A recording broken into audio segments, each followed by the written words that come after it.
Euzu billahi mineşşeytanirracim. Estağfirullah Rabbi ve tûbü ileyh. Cümle bu ziyaretçi kardeşler tarafından ki bu günleri zahmet çektiler.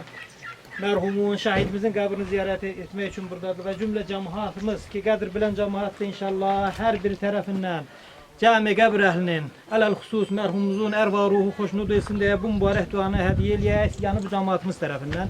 Bir salavatla kardeşler. Allahümme salli ala Muhammedin ve ali Muhammed.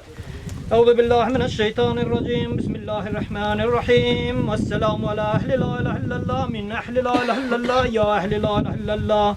Bihakkı la ilahe illallah kevhu vecettum kavle la ilahe illallah min la ilahe illallah ya la ilahe illallah. Bihakkı la ilahe illallah.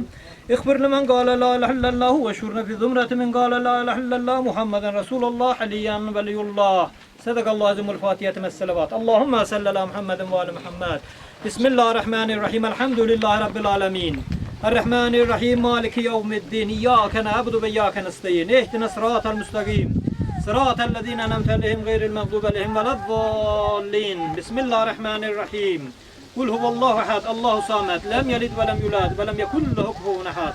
Allahumme salli ala Muhammedin ve ali Muhammed. Salavat sahiplerinin şefaati üzerinizde olsun.